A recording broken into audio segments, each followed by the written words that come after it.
How are you helping people to understand tech in Tanzania? Mm-hmm. It's interesting. So this takes me to what we do at Sahara Ventures. Yeah. And a bit of background. How did I end up at Sahara Ventures? Okay. The reason my book is called The Diary of the African Hub Manager is because my first role, a formal employed role, was a role called Innovation Trainee Manager, a person who's supposed to support young innovators, but also work on building an innovation ecosystem by working with different partners. That was my first JD for the first formal job. I got employed by the government through a bilateral project between the Tanzanian government and Finnish government. Eventually, I became what they call Innovation Hub Manager, where basically I was managing a space where innovators who have ideas and tech enthusiasts and entrepreneurs who come with ideas that are tech related, and I'll give them advice on what to do in order to be able to commercialize and build the ideas and scale them. And that is where my mission to use technology to transform societies and communities and young people started. I think by the time I finished, all my contract ran out from that program, I had already interacted with more than 5,000 young Tanzanians with their ideas. Okay. So for the first 5 years of my career, formal career, I was paid to listen to ideas and to advise people on the ideas, especially tech-related ideas. So I made that my mission, and it's the same moves that I moved with when I co-founded Sahara Ventures. When we started Sahara Sparks, which is a sister company, one of the sister companies under the umbrella of Sahara Ventures, was basically to create a platform where young people with ideas, especially tech-related idea, can come and showcase what they do.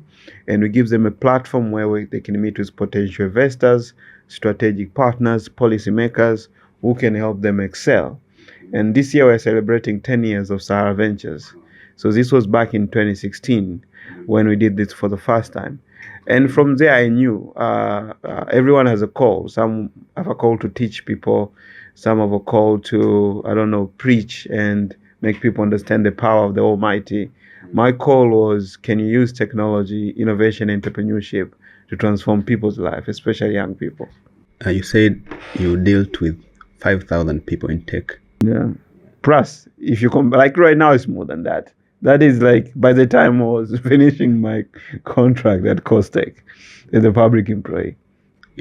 Most people in their whole lifetime, it's very rare to even get to know like just 200 people. But you dealt with 5,000 and you are solving real tech issues. So I want to know what challenges that face a lot of tech innovators here in Tanzania and Africa in general. What are the main challenges? I'm an apologetic optimist. I would have talked about opportunities, but we'll talk about challenges. There are so many challenges, but I think the biggest one is mindset. Okay. And it is bit historical of how we're being raised. Yeah. You have to know, I don't know if it's too personal, I don't want to ask your age, but you look young. We are the first generation of Tanzanians who are happy to be called ourselves founders and CEOs. Do you know that? I don't know. If you talk to your father or someone of his age, they will tell you by then anyone who does business was either a Tanzanian of Asian origin, what we call Indians, or a white person, or a merchant from a certain country who come here to do business. Okay. So historically, our community, our society was not designed to run businesses and solve problems. Okay. We were used to receive solutions from other people and to consume what other people are selling to us. Okay. So for some time, people are doing businesses that look like aliens. Where are these guys coming from? And that's why there's that sense of wafanyabiashara niwezi, that opportunists are taking things from us and everything, because historically we were socialists. Okay. We believe in Ubuntu, the art of we should give, support each other, and not compete, But our neighbors, let's say, for example, Kenyans, traditionally they are capitalists. Or dog eat dog, they grab everything. You're getting me? Yeah. So that of itself has massive impact on a mindset of a young Tanzanian right now. You're getting me? So the biggest challenge is the mindset of a go-getter. I need to go out there.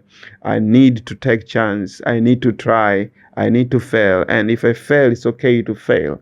I need to fail fast. I need to fail cheap. I need to learn from my failure. Failure is good. So that's the second thing. Under the subset of mindset, we were not raised in an environment where you can actually make mistakes and you can learn from your mistakes. You can even remember when you grew up, a person who was not doing well in the family and wanaosha vyombo, doing those bad things, because to us failure is a curse, while failure is actually an opportunity to learn. So the biggest challenge, the first one is a mindset. And this is something that I really work hard to try to fix. Actually, my next book, which will come before the end of this year, is called Where Great Ideas Come From. Like, how do you come up with an idea as a young person? How do you use your brain to come up with an idea which you can basically commercialize what you're working on? I wanted to call the book The African Startup Manifesto, but I think where good ideas come from is more important, because that's a question I kind of been asked every time I meet a young person. So, bro, how do I validate if this idea will succeed? Can you give me feedback on my idea? So I think that will help them to do that. So the second thing is skills. Okay. It's not easy to build a business. You're an entrepreneur yourself. Yeah. You need to develop multiple capabilities that will allow you to establish and run a business. A business person is a communicator. A business person is a salesperson. A business person is a strategic person. A business person is an analytical person. A business person has to develop so many skills to be able to run a business. So currently, as you already know, our education system, okay, if I say this, some people attack me because I'm a board member of Tanzania Institute of Education. We have come up with a new competence-based education, of course. So congrats to the government, because we're trying to fix the problem. The biggest challenge we're facing with a lot of our young people, it is not the hard skills. Some of them have very good GPAs in the classroom, but what they lack is soft skills, what we call the 4 C's. Yeah. They struggle to think critically. They struggle to communicate effectively. Okay. They struggle to work on solutions creatively.